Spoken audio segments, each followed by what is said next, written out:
Hi hello ಎಲ್ಲರಿಗೂ ನಮಸ್ಕಾರ. ನಾನು ನಿಮ್ಮ ಲಕ್ಷ್ಮೀಗೌಡ ಮಾತನಾಡುತ್ತಿರುವುದು. ಯಾರೆಲ್ಲ ಇನ್ನೂ ನನ್ನ ಕಾಮನಬಿಲ್ಲು ಕಥಾಗುಚ್ಛ ಯೂಟ್ಯೂಬ್ ಚಾನಲ್ ಸಬ್ಸ್ಕ್ರೈಬ್ ಮಾಡಿಲ್ಲ, ಪ್ಲೀಸ್ ಸಬ್ಸ್ಕ್ರೈಬ್ ಮಾಡಿ ಕತೆ ಕೇಳಿ. ಇವತ್ತು ನಾನು ಹೇಳುತ್ತಿರುವ ಕತೆ ಬಾಂಧವ್ಯದ ಬಾನಾಡಿಗಳು ಸಂಚಿಕೆ 66. ಸೂರ್ಯ ನೋಡು, ನೀನು ನನಗೆ ಹೇಳದೆ ಒಬ್ಬನೇ ಎಲ್ಲಿಗೂ ಹೋಗುವ ಹಾಗಿಲ್ಲ. ಯಾರಿಗೂ ಹೆದರದವನು, ಸ್ನೇಹಿತನ ಜೀವ ಎಂದರೆ ನಡುಗುವನು. ಅದೇ ಉದ್ದೇಶದಿಂದ ಸ್ಟೇಷನ್ನಿಂದ ಬಂದು ಹೇಳುತ್ತಿದ್ದನು. ಯಾಕೋ, ಏನಾಯಿತು? ಕಿರಣನ ದುಗುಡವನ್ನು ಅರಿತವನು ಕೇಳಿದನು. ಏನಿಲ್ಲ, ಹಾಗೆ ಸುಮ್ಮನೆ ಹೇಳಿದೆ.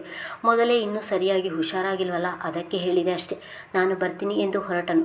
ಅಲ್ಲೇ ನಿಂತಿದ್ದರೆ ಎಲ್ಲಿ ತನ್ನ ಭಯ ತಿಳಿಯುವುದು ಎಂದು ಬೇಗ ಹೊರಟು ಹೋದನು.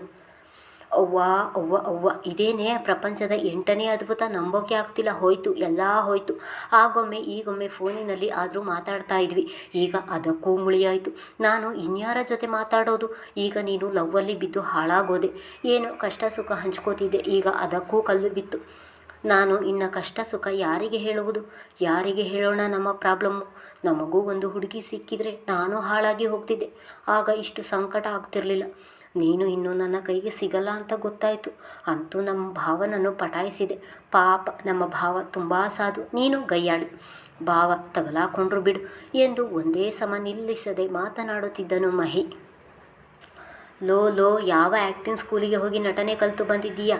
ನೀನು ಮಾಡುವ ನಾಟಕಕ್ಕೆ ಅವಾರ್ಡ್ ಕೊಡಿಸಬೇಕು ನೋಡು. ನಾನು ಹೇಳಿದ ಒಂದು ವಿಷಯಕ್ಕೆ ಎಷ್ಟು ಮಾತಾಡ್ತೀಯಾ ಗೂಬೆ? ನಿನ್ನ ಮಾತು ಯಾರಾದರೂ ಕೇಳಿಸಿಕೊಂಡ್ರೆ ನನ್ನನ್ನು ತಪ್ಪು ತಿಳಿಯುತ್ತಾರೆ. ನಾನು ಪ್ರೀತಿ ಮಾಡ್ತಿದ್ದೀನಿ ಅಂದ ತಕ್ಷಣ ನಿನ್ನ ಜೊತೆ ಮಾತನಾಡುವುದನ್ನು ಬಿಡುತ್ತೇನಾ? ನಿಜ ಹೇಳಬೇಕು ಅಂದರೆ ನಾನು ಅವರ ಬಳಿ ಮಾತೇ ಆಡಲ್ಲ, ನಿನ್ನ ಜೊತೆಯಲ್ಲಿ ಜಾಸ್ತಿ ಮಾತನಾಡುವುದು ಎಂದಳು. ಚಿನ್ನು, ಅವರು ಅಂದರೆ ಯಾರು? ಒಳಗೊಳಗೆ ನಗುವಿದ್ದರು ಗೆಳತಿಯನ್ನು ಕಾಡುವಾಸೆ ಮಹಿಗೆ. ನಿನಗೆ ಗೊತ್ತಿಲ್ವಾ? ಮುಖ ಊದಿಸಿ ಹೇಳಿದಳು. ನೀನು ಅವರು ಅಂದರೆ ಅವರು ಯಾರು ಅಂತ ನನಗೇನು ಗೊತ್ತಾಗಬೇಕು? ಹೆಸರು ಹೇಳಿದರೆ ಗೊತ್ತಾಗುತ್ತಪ್ಪ. ಮತ್ತದೆ ನಾಟಕದ ಗಂಭೀರತೆಯೇ ಮಾತು ಅವನದು. ಹೋಗಲೋ ಎಂದು ಕರೆ ತುಂಡರಿಸಿದವಳ ಮೊಗದಲ್ಲಿ ನಾಚಿಕೆಯ ನಗು ಅರಳಿತು. ಇತ್ತ ಮಹಿ ಅವಳ ವರ್ತನೆ ನೋಡಿ ಹೊಟ್ಟೆ ಹಿಡಿದು ನಗುತ್ತಿದ್ದನು. ಮಹಿಗೆ ಹೇಳಿದ ವಿಷಯ ಕೇಳಿ 2 ಒಳ್ಳೆಯ ಮನಸ್ಸುಗಳು ಒಂದಾಗುತ್ತಿದ್ದವೆ ಎಂದು ತುಂಬ ಸಂತೋಷಪಟ್ಟಿದ್ದನು. ಮನೆಗೆ ಬಂದ ಕಿರಣನಿಗೆ ಇನ್ಸ್ಪೆಕ್ಟರ್ ಹೇಳಿದ ವಿಷಯಗಳೇ ತಲೆಯಲ್ಲಿ ಕೊರೆಯುತ್ತಿತ್ತು. ಎಷ್ಟೇ ಮರೆಯಬೇಕು ಎಂದು ಪ್ರಯತ್ನಪಟ್ಟರೂ ಮನಸ್ಸಿನಲ್ಲಿ ಸೂರ್ಯನ ಆಕ್ಸಿಡೆಂಟ್ ವಿಷಯವೇ ಕೊರೆಯುತ್ತಿತ್ತು. ಸುಪಾರಿ ಕೊಟ್ಟವರು ಯಾರು ಎಂದು ಯೋಚಿಸಿ ಸಾಕಾಗಿತ್ತು ಅವನಿಗೆ. ರಾತ್ರಿಯೆಲ್ಲ ನಿದ್ದೆ ಇಲ್ಲದೆ ಒದ್ದಾಡಿದವನು ಬೆಳಗ್ಗೆ ಸೂರ್ಯನನ್ನು ಆಫೀಸಿಗೆ ಬಿಟ್ಟು ನನಗೆ ಸ್ವಲ್ಪ ಕೆಲಸ ಇದೆ ಎಂದು ಸ್ಟೇಷನ್ನಿಗೆ ಬಂದಿದ್ದ.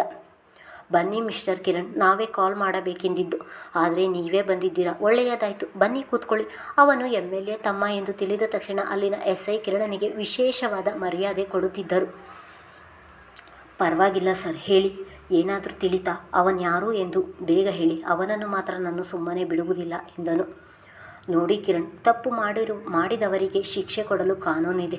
ನೀವು ಹೀಗೆಲ್ಲ ಕೋಪ ಮಾಡಿಕೊಂಡರೆ ನಾನು ಗುಟ್ಟಾಗಿ ಇನ್ವೆಸ್ಟಿಗೇಷನ್ ಮಾಡಬೇಕಾಗುತ್ತದೆ. ಮೊದಲು ನೀವು ಸಮಾಧಾನ ಮಾಡಿಕೊಳ್ಳಬೇಕು. ಇವರ ಹೆಸರು ರಾಮಪ್ಪ, ಒಂದು ಫ್ಯಾಕ್ಟರಿಯಲ್ಲಿ ಕೆಲಸ ಮಾಡುತ್ತಿದ್ದಾರೆ. ಇವರ ಬಳಿ ಇರುವುದು ಕೀಪ್ಯಾಡ್ ಹ್ಯಾಂಡ್ಸೆಟ್ ಮೊಬೈಲ್. ಇವರ ಫೋನಿನಿಂದಲೇ ಆ ಸುಪಾರಿ ಕೊಟ್ಟವನು ಈ ಡ್ರೈವರ್ಗೆ ಕರೆ ಮಾಡಿರುವುದು. ರಾಮಪ್ಪನ ಫೋನ್ ಬೆಳಿಗ್ಗೆ ಕಳೆದು ಹೋಗಿ ಸಂಜೆ ಮತ್ತೆ ಅದೇ ಫ್ಯಾಕ್ಟರಿಯಲ್ಲಿ ಸಿಕ್ಕಿದೆ ಎಂದರು ಪೊಲೀಸ್. ಸರ್, ಹಾಗಾದರೆ ಫೋನ್ ಕಳೆದಿರುವುದು ಫ್ಯಾಕ್ಟರಿಯಲ್ಲಿ. ಆದ್ದರಿಂದ ನಾವು ಫ್ಯಾಕ್ಟರಿಯಲ್ಲಿನ CCTV ಫುಟೇಜ್ ನೋಡಿದರೆ ಏನಾದರೂ ಸಿಗಬಹುದಲ್ವಾ ಎಂದನು ಕಿರಣ್. ನೀವು ಹೇಳಿದ್ದು ಕರೆಕ್ಟ್ ಆಗಿದೆ ಮಿಸ್ಟರ್ ಕಿರಣ್, ಬನ್ನಿ ನೋಡೋಣ ಎಂದು ರಾಮಪ್ಪ ಜೊತೆ ಫ್ಯಾಕ್ಟರಿಗೆ ಹೊರಟರು. ಫ್ಯಾಕ್ಟರಿಗೆ ಬಂದವರು CCTV ಫುಟೇಜ್ ನೋಡಿದರೆ ಇನ್ನೊಬ್ಬ ಕಾರ್ಮಿಕ ರಾಮಪ್ಪನಿಗೆ ತಿಳಿಯದ ಹಾಗೆ ಫೋನ್ ತೆಗೆದಿರುವುದು ಸ್ಪಷ್ಟವಾಗಿ ಕಾಣಿಸಿತು. ಫೋನ್ ತೆಗೆದವನ ಹಿಡಿದು ವಿಚಾರಿಸಿದಾಗ ಆ ಫ್ಯಾಕ್ಟರಿಯ ಓನರ್ ಎಂದು ತಿಳಿದನು. ಅವನು ಹಾಗೆ ಹೇಳುತ್ತಿದ್ದ ಹಾಗೆ ಅವನ ಕೊರಳ ಪಟ್ಟಿ ಹಿಡಿದು, ಯಾರು ನಿನ್ನ ಬಾಸ್? ಅವನು ಎಲ್ಲಿದ್ದಾನೆ ಹೇಳು ಎಂದು ಅಬ್ಬರಿಸಿದನು. ರಾಜಬಹದ್ದೂರ್ ಅವರ ಅಳಿಯ ದಯಾನಂದ್ ಎಂದನು. ದಯಾನಂದ್ ಹೆಸರು ಕೇಳಿದ ಕಿರಣನಿಗೆ ದಿಗ್ಭ್ರಮೆಯಾಯಿತು. ಸಿಂಚನ ಅಪ್ಪ ದಯಾನಂದ್? ಕಂಕುಳಲ್ಲಿ ಮಗು ಇಟ್ಕೊಂಡು ರಾತ್ರಿಯೆಲ್ಲ ಯೋಚಿಸಿದ್ದೇನೆ, ತಿಳಿಯಲಿಲ್ಲ. ದಯಾನಂದ್ ಎಂದು ಅಲ್ಲಿಯೇ ಕೂಗಿದನು. ಅದೃಷ್ಟಕ್ಕೆ ದಯಾನಂದ್ ಆಫೀಸಿಗೆ ಬಂದಿರಲಿಲ್ಲ. ನಿಮಗೆ ಅವರ ಮನೆ ಗೊತ್ತಾ ಎಂದು ಇನ್ಸ್ಪೆಕ್ಟರ್ ಕೇಳಿದರೆ, ಹಾಂ ಗೊತ್ತು ಸರ್, ಬನ್ನಿ ಎಂದನು. ಕಿರಣ ಪೊಲೀಸ್ ಜೀಪಿನಲ್ಲಿ ಕೋಪ ತುಂಬಿ ಹಲ್ಲು ಕಡಿಯುತ್ತಾ ಕುಳಿತನು.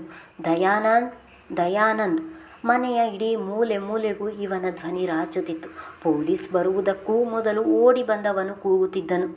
ಇವರು ಸೂರ್ಯನ ಫ್ರೆಂಡ್ ಕಿರಣ್ ಅಲ್ವಾ? ಇವರು ಯಾಕೆ ಹಾಗೆ ಕೂಗ್ತಿದ್ದಾರೆ ಎಂದು ಯೋಚಿಸಿದ ಪ್ರಕೃತಿ, ಹಲೋ ಮಿಸ್ಟರ್, ಯಾಕೆ ಹಾಗೆ ಕೂಗ್ತಿದ್ದೀರಾ? ಏನಾಯಿತು ಎಂದಳು. ಮೊದಲು ನಿಮ್ಮ ಅಪ್ಪನನ್ನು ಕರಿ ಹೇಳ್ತೀನಿ ಎಂದು ಅಬ್ಬರಿಸಿದನು. ಅಲ್ಲಿ ಪೊಲೀಸರನ್ನು ನೋಡಿ ಭಯಭೀತಳಾದಳು ಪ್ರಕೃತಿ. ಯಾರದು ಎಂದು ಮೆಟ್ಟಿಲಿಳಿದು ಬಂದ ದಯಾನಂದ್ ಉರಿಯುತ್ತಿರುವ ಕಿರಣನನ್ನು ನೋಡಿ ಆಗಲೇ ಬೆವರೊಡೆಯಲು ಶುರುವಾಯಿತು. ಮೊದಲೇ ಅವನ ವ್ಯಾಘ್ರನಂತಹ ಕೋಪವನ್ನು ನೋಡಿದವರು ದಯಾನಂದ್ಗೆ ಆಗಲೇ ಬೆವರೊಡೆಯಿತು. ಅಲ್ಲಿ ಪೊಲೀಸ್ ನೋಡಿ ಇನ್ನೂ ಭಯಭೀತರಾದರು. ದಯಾನಂದ್ ಮೆಟ್ಟಿಲಿಳಿದು ಬಂದ ತಕ್ಷಣ ಅವರ ಕೊರಳ ಪಟ್ಟಿ ಹಿಡಿದವನು, ಏನಂತ ತಿಳಿದಿದ್ದೀಯಾ ನೀನು? ಅದು ಹೇಗೆ ನನ್ನ ಸ್ನೇಹಿತನ ಪ್ರಾಣ ತೆಗೆಯಲು ಯೋಚನೆ ಮಾಡಿದೆ? ಅವನು ಏನು ತಪ್ಪು ಮಾಡಿದ್ದಾನೆ ಅಂತ ಹೀಗೆ ಮಾಡಿದೆ? ನನ್ನ ಸ್ನೇಹಿತನ ಪ್ರಾಣ ಎಂದರೆ ನಿನಗೆ ಅಷ್ಟೊಂದು ಸದರನ? ನಿನ್ನ ಮಗಳನ್ನು ಪ್ರೀತಿಸಿದ್ದೇ ತಪ್ಪ? ಸೂರ್ಯನಿಗೆ ಏನಾದರೂ ಆದರೆ ಸಿಂಚನ ಬದುಕಿರ್ತಾಳೆ. ಆಸ್ತಿ ನಿನ್ನ ಕೈ ಸೇರುತ್ತೆ ಅಂತ ಕನಸಿನಲ್ಲಿಯೂ ತಿಳಿಬೇಡ ನೀನು. ನಾನಿರುವವರೆಗೂ ಅವನ ಒಂದು ಕೂದಲು ಕೊಂಕಲು ಬಿಡುವುದಿಲ್ಲ. ನೀನು ಈಗ ಮಾಡಿರುವ ತಪ್ಪಿಗೆ ಸಾಯುವವರೆಗೂ ನರಕ ಅನುಭವಿಸುವ ಹಾಗೆ ಮಾಡ್ತೀನಿ ಎಂದು ಅಬ್ಬರಿಸಿದನು. ಮಿಸ್ಟರ್ ಕಿರಣ್, ಏನು ಮಾಡ್ತಿದ್ದೀರಾ? ಬಿಡಿ ನೀವು ಎಂದು ಪೊಲೀಸರು ಬಿಡಿಸಲು ಪ್ರಯತ್ನಪಟ್ಟರೂ ಆಗುತ್ತಿರಲಿಲ್ಲ. ಆಗಲೇ ಕಿರಣನ ಬಿಗಿಯಾದ ಹಿಡಿತದಿಂದ ದಯಾನಂದ್ಗೆ ಉಸಿರು ಕಟ್ಟುತ್ತಿತ್ತು. ಕೊನೆಗೂ ಕಿರಣನನ್ನು ಬಿಡಿಸಲು ಪೊಲೀಸಿನವರು ಸಫಲರಾದರು. ಕಿರಣ ಕೊರಳಪಟ್ಟಿ ಬಿಟ್ಟ ತಕ್ಷಣ ಕೆಮ್ಮಲು ಶುರು ಮಾಡಿದರು ದಯಾನಂದ್. ಸೂರ್ಯನನ್ನು ಕೊಲೆ ಮಾಡಲು ಪ್ರಯತ್ನಪಟ್ಟರು ಎಂಬ ವಿಷಯವನ್ನು ಕೇಳಿ ನಂಬದಾದವಳು ಕಲ್ಲಾಗಿ ನಿಂತಳು. ಎಷ್ಟೇ ಆದರೂ ಮೊದಲ ಪ್ರೀತಿ ಅವನು. ಅವನಿಗೆ ಏನಾದರೂ ಸಹಿಸುವಳೆ, ಅಲ್ಲದೆ ತನ್ನ ತಂದೆಯಿಂದ ಹೀಗಾಗಿದೆ ಎಂದು ನಂಬದಾದಳು. ಮಿಸ್ಟರ್ ದಯಾನಂದ್, ಸೂರ್ಯನನ್ನು ಆಕ್ಸಿಡೆಂಟ್ ಮುಖಾಂತರ ಕೊಲೆ ಮಾಡಲು ಸುಪಾರಿ ಕೊಟ್ಟಿರುವುದು ನಮಗೆ ತಿಳಿದಿದೆ. ನಮ್ಮ ಜೊತೆ ಸ್ಟೇಷನ್ನಿಗೆ ಬನ್ನಿ ಎಂದರು ಪೊಲೀಸ್. ಈ ಸುದ್ದಿ ಸುಳ್ಳು. ನಾನು ಯಾರಿಗೂ ಸುಪಾರಿ ಕೊಟ್ಟಿಲ್ಲ. ನನಗಾಗದೇ ಇರುವವರು ನಿಮಗೆ ತಪ್ಪು ಮಾಹಿತಿ ನೀಡಿದ್ದಾರೆ ಎಂದು ಅದೇ ಭಯದಲ್ಲಿ ನುಡಿದರು. ಯಾರೂ ಇಲ್ಲಿ ಅಪರಾಧ ಹೊರಿಸುತ್ತಿಲ್ಲ. ನೀನೊಬ್ಬ ಅಪರಾಧಿ. ನೀನು ದುಡ್ಡು ಕೊಟ್ಟ ಡ್ರೈವರ್ ಸಿಕ್ಕಿ ಹೇಳಿದ್ದಾನೆ. ಮತ್ತದೇ ಕೋಪ ಕಿರಣನದ್ದು. ನಾನು ಯಾರು ಎಂದು ತಿಳಿಯದೆ ನನ್ನ ಮೇಲೆ ಅಪವಾದ ಹೊರಿಸುತ್ತಿದ್ದೀಯಾ? ನಿನ್ನ ಮಾತ್ರ ಸುಮ್ಮನೆ ಬಿಡುವುದಿಲ್ಲ. ನನ್ನ ಮೇಲೆ ಕೈ ಮಾಡ್ತೀಯಾ? ಮುಂದೆ ಇದಕ್ಕೆ 10ರಷ್ಟು ಅನುಭವಿಸುತ್ತೀಯಾ ನೀನು? ದಯಾನಂದ್ ಕಿರಣನ ಮೇಲೆ ಹರಿಹಾಯ್ದರು. ಏನು ಮಾಡ್ತೀಯಾ? ನನ್ನ ಏನು ಮಾಡೋಕ್ಕಾಗಲ್ಲ. ಮೊದಲು ನಿನ್ನ ಜೀವ ಉಳಿಸಿಕೊ. ಕಿರಣಂದು ಅದೇ ಮುಂಗೋಪ. ಕಿರಣ್, ನಾವು ಮಾತಾಡ್ತಿದ್ದೀವಿ ತಾನೆ, ನೀವು ಸ್ವಲ್ಪ ಸಮಾಧಾನವಾಗಿರಿ ಎಂದವರು ದಯಾನಂದ್ ಕಡೆ ತಿರುಗಿ, ನೋಡಿ ದಯಾನಂದ್, ಸೂರ್ಯನನ್ನು ಕೊಲೆ ಮಾಡಲು ನೀವು ಏನೆಲ್ಲ ಸಂಚು ಮಾಡಿದ್ದೀರಾ ಎಂದು ನಮ್ಮ ಬಳಿ ಸಾಕ್ಷಿ ಇದೆ ಎಂದವರು ಅವರ ಕೈಗೆ ಬೇಡಿ ಹಾಕಿ ಹೆಂಡತಿ ಮಗಳ ಎದುರಿಗೆ ಕರೆದುಕೊಂಡು ಹೋದರು. ಪ್ರಕೃತಿ ಯಾಕೋ ತನ್ನ ಅಪ್ಪನನ್ನು ತಡೆಯುವ ಪ್ರಯತ್ನ ಮಾಡಲಿಲ್ಲ. ಅವಳು ಮುಂಗೋಪಿಯೇ ಇರಬಹುದು, ಆದರೆ ಮನಸ್ಸು ನಿಷ್ಕಲ್ಮಶವಾದದ್ದು. ಇಂದು ತಂದೆಯಿಂದ ಆ ಮನಸ್ಸು ಜಡವಾಗಿತ್ತು. ಪ್ರಕೃತಿಗೆ ಮೊದಲು ಏನು ಮಾಡುವುದು ಎಂದು ತಿಳಿಯದೆ ಕಂಗಾಲಾದರು. ನಂತರ ತಕ್ಷಣಕ್ಕೆ ಕರೆ ಮಾಡಿ ತನ್ನಕ್ಕನಿಗೆ ಎಲ್ಲವನ್ನು ಹೇಳಿದಳು.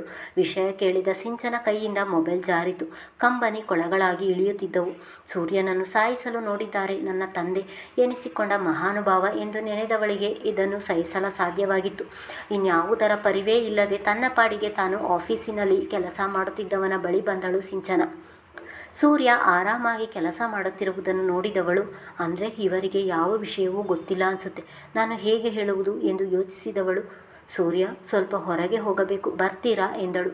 ಅವಳ ಮಾತಿಗೆ ಸಮಯವನ್ನು ನೋಡಿದವನು, ಇವಾಗ ಕೆಲಸ ಇದೆ, ಬೇಡ ಸಂಜೆ ಹೋದರಾಯಿತು ಎಂದನು. ಇಲ್ಲ ಸೂರ್ಯ, ಎಮರ್ಜೆನ್ಸಿ ಇದೆ, ಬನ್ನಿ ಇವಾಗಲೇ ಹೋಗೋಣ ಎಂದಳು. ಅವಳ ಮುಖದಲ್ಲಿ ಇದ್ದ ಗಾಬರಿಯನ್ನು ಗಮನಿಸಿದವನು, ಏನಾಯಿತು ಎಂದನು. ನಿಮಗೆ ಗೊತ್ತಾಗುತ್ತೆ ಬನ್ನಿ ಎಂದು ಕುಳಿತಿದ್ದವನ ಕೈ ಹಿಡಿದು ಕರೆದುಕೊಂಡು ಹೋದಳು. ಮುಂದುವರಿಯುವುದು.